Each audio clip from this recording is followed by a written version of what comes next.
King Charles and Pope Leo are to become the first British monarch and pontiff to pray together at a church service since the Reformation in the 16th century. This historic moment will be in the Sistine Chapel in the Vatican during next week's state visit by King Charles and Queen Camilla. The visit will be seen as an important symbol of reconciliation in a trip that will also see the first meeting between the King and the new US-born Pope. Buckingham Palace has announced that the King will pray alongside the Pope at the Vatican next week, becoming the first British monarch to do so for at least 500 years. The King will join Pope Leo XIV at an ecumenical service in the Sistine Chapel during his visit with the Queen. And our royal editor, Chris Shipp, joins me in the studio now. Chris, this is quite a significant moment. Yeah, you said it there, 500 years. Look, anyone who knows their royal history or studied the Tudors at school will know that when Henry VIII wanted to divorce his first wife, Catherine of Aragon, and the Pope at the time refused permission, he pulled England and Wales out of the Catholic Church and effectively changed this country's religion and became a Protestant country, and all the seismic impact that had on our history. Well, next week, the King, as head of the Church of England, will pray alongside the Pope as head of the Catholic Church. A really, really significant moment. Now, the King and Queen were in the Vatican earlier this year when they met Pope Francis. It was actually just a few weeks before he died, and they had to cancel the planned state visit to the Vatican at the time.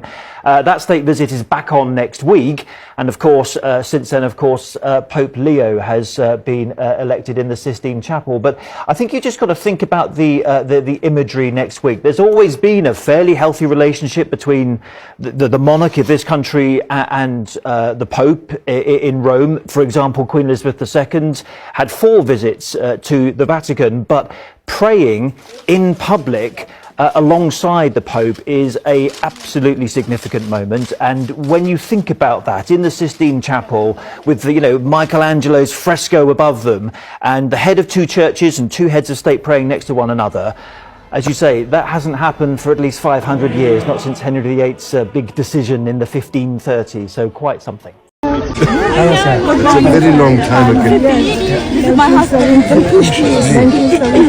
Is that you there? Yes. Where was that? In Japan, Osaka. In Japan? Yeah. 1970. I don't believe it. Marvellous. It was a great pleasure to see you again. Hello, King Charles.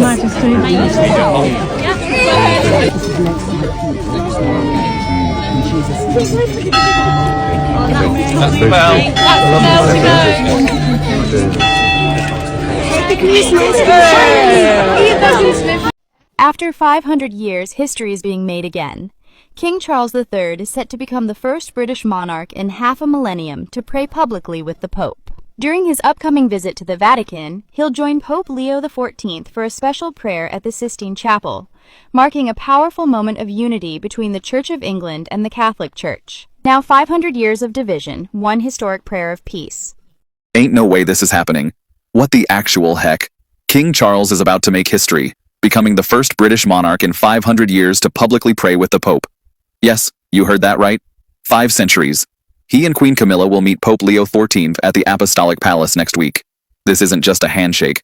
They'll attend a special ecumenical service in the Sistine Chapel, celebrating unity between Christian churches. This is a huge deal for relations between the Catholic Church and the Church of England, especially since the King is its supreme governor. The last time a monarch and pontiff prayed together like this was before King Henry VIII broke from Rome in 1534. Think about how long ago that was. Oh, and King Charles is also being made Royal Confrater of the Abbey of St. Paul's outside the walls, with a special seat adorned with his coat of arms. Talk about a VIP pass. This visit also comes during the Catholic Church's 2025 Jubilee year, themed Pilgrims of Hope, and will focus on their shared concern for the environment with a Care for Creation theme.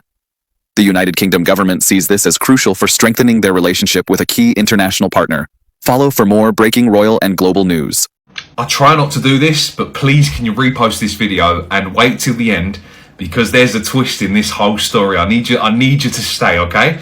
So King Charles to become the first British monarch in 500 years to pray at public service with Pope during a state visit to the Vatican City. Okay, we'll see a little bit of description, but then I'm going to tell you the little twist as well. So the 76-year-old monarch will take part in an ecumenical service in the Sistine Chapel with Pope Leo, I don't have a fucking clue at this point, as they mark the Catholic Church's 2025 Jubilee year. Okay? What's the twist to this? Let's have a look. Now, I don't believe in the Pope at all. I don't believe in the Vatican. I don't believe that you can have a representative for God. I think if you're going to go and pray, you don't need this guy telling you what to do. The Vatican sets up a dedicated Muslim prayer room at the heart of the Pope's 500-year-old library. Bit of a conflict there of interest, but let's see what it says. Now, funny enough, the article I've just shown you there, that was posted 2 days ago, and the one I originally showed you of him visiting was posted today. So within the space of 2 days, Charlie Boy is suddenly coming to visit the Vatican. Very strange, isn't it? But yeah, over the years, he's shown more of an appreciation for Islam over Christianity. You know, being the head of the Church of England, he doesn't seem to really care about Christianity at the moment. You only had to look at Easter this year. So we all know where Charlie Boy's allegiances lie. It's not with the Christians, but a Muslim prayer room has been set up in the heart of the Vatican City's 500-year-old library. Islamic scholars visiting the Vatican Apostolic Library had requested a room with a carpet to pray on, and staff heeded their request. Why? There's other places you can just go and do it. But would that be allowed if a Christian wanted to go and do that? Would they appease that? Who knows? I don't know, but I'm just saying. Strange how Charlie's turning up now. Now, the Vatican, why are you making me say it again? Apostolic Library was founded in the 15th century and is thought as the intellectual epicenter of the Catholic Church. Yeah, not anymore. Let's see what else it says. So, the library's vice prefect, Guillermo Cardinal, told Italian outlet La Repubblica, Muslim scholars asked us for a room with a carpet to pray on, and we gave it to them. We have incredible ancient Qurans. I don't know why the Vatican would have that, but cool. We have a universal library of Arabic, Jewish and Ethiopian collections, as well as unique Chinese pieces. And basically, like, I know people talk about the British Museum, but the Vatican is the ones that are, like, fucking terrible for it. Because at least with the British Museum, you can go and have a look at what was taken. In the Vatican, they've got so much shit that you're not allowed to go and see. A lot of demonic stuff under there, which... Yeah. Years ago, we discovered that we had the oldest medieval Japanese archives out of Japan. Give it back, then. Give it back. The thing is, like, you're such a religion. You're meant to be like the epicenter of the religion, and yet you become everything else. Like, oh, we'll take a bit of this. We'll take a bit. No. You should just be a giant fucking church. But anyway, Charlie Boy's having a visit now. Wonder why. The King is to become the first British monarch to pray publicly with the Pope in 500 years. Yeah, this is interesting. A 500-year divide, of course, when King Charles's ancestor Henry VIII decided to cut ties with the Roman Catholic Church. A little bit awkward. It led to a lot of distrust, of course, between Roman Catholic Church and the Church of England, which Henry VIII started off. But in the first time ever since Reformation, King Charles next week, when he goes to the Holy See for his state visit, will pray publicly with the Pope inside the Sistine Chapel in the Vatican. I'm told this is an incredibly symbolic moment. This hasn't happened, as I said, for 500 years. But in addition to that, Pope Leo has also been giving a couple of gifts, we're told, to King Charles. In St. Paul's, outside the walls, the abbey where St. Paul's tomb is, a special seat has been installed with the King's coat of arms, and it's going to be permanently placed there with the abbey, which has a very historic link to the English crown dating back centuries and centuries. And I'm told that the future King William and George is going to be using that when they visit the Vatican as well. And also he has been given a special title by Pope Leo, the Royal Comforter of the Abbey, which basically means brotherhood. It's basically trying to symbolise the two churches, the Roman Catholic Church and the Church of England. Of course, the King, Supreme Governor of the Church of England, a highly symbolic moment. And it's all about, I think, kind of strengthening ties between Roman Catholic Church and the United Kingdom. Diplomatic sources stressing that the Roman Catholic Church, of course, you know, a billion odd people around the world are Catholic, and they've been trying to promote peace around the world, and the whole idea with the King going there is to try and strengthen that relationship. The King has always said, for the first time in 500 years, King Charles will pray publicly with the Pope in Rome. This is a moment that marks history. Never before has a reigning English monarch joined the Pope in such a ceremony. Experts say it's a powerful message of unity and peace between the Church of England and the Catholic Church. Buckingham Palace has today released details of the King and Queen's upcoming visit to the Vatican, and the trip is being hailed as historic. Here's why. King Charles and Pope Leo will become the first British monarch and Pope to pray alongside each other at a church service since Henry VIII broke ties with the Roman Catholic Church in the 16th century and made himself head of the Church in England. Since then, monarchs and popes have met, but not prayed alongside each other. Queen Elizabeth met 4 popes as queen, but did not pray with them. The King and Pope will pray at a service at the Sistine Chapel, and a Buckingham Palace spokesperson said that the state visit will mark a significant moment in relations between the Catholic Church and Church of England. The trip will be the first time King Charles and Queen Camilla have met Pope Leo XIV. They met privately with Pope Francis in April, and Buckingham Palace released this image. This upcoming state visit takes place on October the 22nd and 23rd and will likely attract a lot of attention. What's up, guys? So, my good people, in some few days to come, the Roman Catholic Pope, that is now Pope Leo XVI, and the King of England, that is King Charles III, they will be having a prayer session and they'll be praying beside each other. Something that is highly significant, and it will be termed or described as an historic event, because this is happening after 500 years. I know you're wondering, 500 years? I mean, what really happened? Because we have known churches to be working together all over the world. But in this case, there was a time in 1534, we had a king that was called Henry the 16th. This particular king, he broke up with the Roman Church, and the details of the breakup has never been put out here.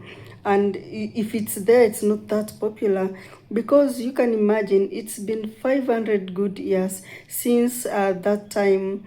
And in some few days to come, that's just this October, the King Charles, that is King Charles III, will be praying together. He will be visiting the Vatican and pray together with this particular Pope Leo XVI, and it's a good thing, because number one, it's all about unity. What we know about churches is that it teaches us about unity, it teaches us about love, it teaches us about care. And in fact, the theme of that particular event will be care for creations, which is caring for. And now they are going to talk about it. In the past, so many things were done like manually, which really never destroyed the environment. But if you look at now, so many things is genetically made when it comes to food. So many things are technologically made, and even technology itself has taken away our social life. When there was no phones some few years ago, people used to socialize, they should talk to each other, and people, I mean, it was just awesome. But technology has come to really separate us, because nowadays you'll find that people prefer having their phones and scrolling rather than talking to each other. If you look at homes, if you don't control the use of tech in your house as a parent, it will become very difficult to socialize and to get to understand each other, even talking, because you'll find even when you are eating, I mean, everybody's in their phones, and phones are so addictive. They're just like alcohol and any other drinks that you find it to be addictive. And of course, it's not good. So there is hope. I mean, 500 good years for the first time, they're having a prayer side by side, the Anglican Church and also the Roman Catholic Church. And you see in Europe, in Britain, the church is headed, the Church of England is actually headed by the king. He is the governor. And the Church of England, you will put it the same as the Anglican churches, which you mostly find in Africa. There are so many Anglican churches. I mean, it's even uncountable. The Catholic churches also, so many. But if you look at Anglican churches on the other hand, it exists in these countries that were colonized by the British. But of course, we have countries that are more into Islam. Yeah, religion is religion. We all worship the same God. It doesn't matter which religion you belong to. The God that you worship is that one. So in this video, if you actually watch these clips that we just posted here, people are so happy, people are grateful, and imagine if you just hear about unity, who doesn't love unity? I mean, who doesn't want unity? Because it's in unity that we all coexist. It's in unity that so many things run well.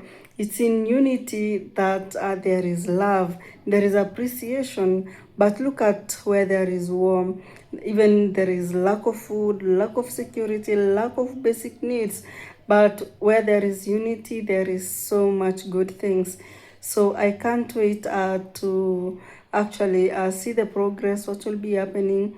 And my good people, I'm just wishing them all the best. I'm happy that is that unifying factor, despite the fact that King Henry the 16th in 1534 broke that relationship between the Church of England and the Roman Catholic Church. King Charles III has come in and said, no, there is no need for hatred, there is no need for separation. We all need to love each other. Let's pray together, let's unite, and it's one of the best feeling ever. From the clips that we've just watched, you've seen everybody being happy about it. I mean, they really appreciate, and that is it for today. I'll see you in the next video.